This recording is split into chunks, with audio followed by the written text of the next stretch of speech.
భద్రాచలంలో సీతారాముల వారి గుడి పక్కగా అతి దగ్గరలో ఒక శివాలయం ఉంటుంది.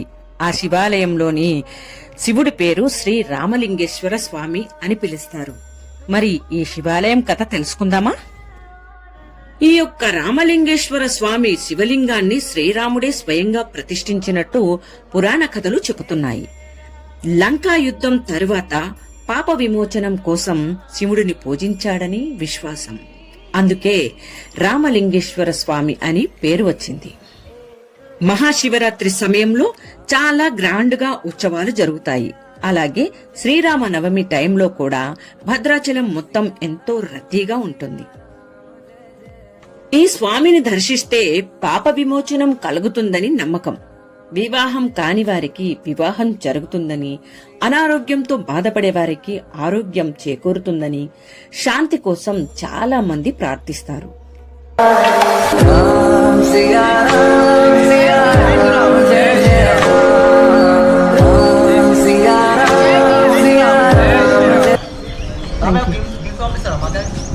యూట్యూబ్ ఛానల్ అండి, లక్కీ స్టార్ క్రియేషన్.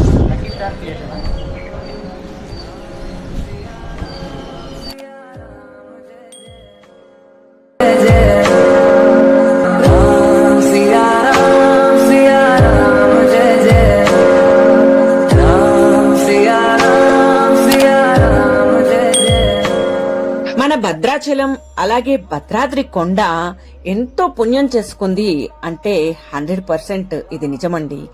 రామయ్య స్వామి గుడి చుట్టూ కూడా ఎన్నో పుణ్యక్షేత్రాలు ఉన్నాయండి, ఎన్నో గుళ్ళు కూడా ఉన్నాయి. అందులో మన సాలగ్రామ నరసింహస్వామి పుణ్యక్షేత్రం ఒకటి ఉందండి. మరి ఈ స్వామి గురించి తెలుసుకుందామా? ఈ సాలగ్రామ లక్ష్మీ నరసింహస్వామి గుడిలో ఒక విశేషమైన ఆచారం ఉంది. అది మీకు తెలుసా? ఇక్కడ భక్తులు ముడుపులు కడతారు. ఈ ముడుపులు కట్టడం ఒక నమ్మకం మాత్రమే కాదు, ఒక అనుభవం. భక్తులు తమ కోరికలు నెరవేరాలని ఈ ముడుపులు కడతారు. కోరిక నెరవేరిన తర్వాత తిరిగి వచ్చి ముడుపులు విప్పి కృతజ్ఞతలు చెబుతారు. ఇక్కడ వేలాది ముడుపులు భక్తుల విశ్వాసానికి 100% సాక్ష్యం.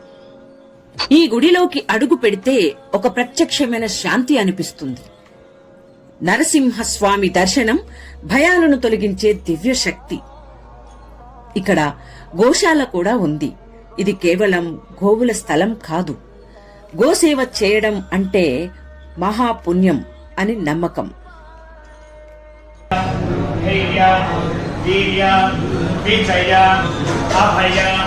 ఆయు ఆరోగ్య ఐశ్వర్య అభివృద్ధ్యర్థం ధర్మార్థ కామ్యమోక్ష చతుర్విధ ఫల.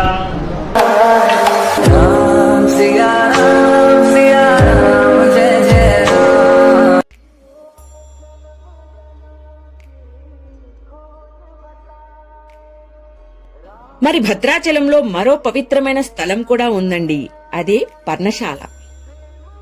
ఇది సాధారణమైన ప్రదేశం కాదండి, రామాయణం జరిగిన పవిత్ర స్థలం. ఇక్కడే శ్రీరాముడు, సీతమ్మ, లక్ష్మణుడు వనవాసంలో జీవించారు. ఇదే చోట రావణాసురుడు భిక్షగాడి వేషంలో వచ్చి సీతమ్మను అపహరించి తీసుకెళ్లాడని పురాణం చెబుతుంది.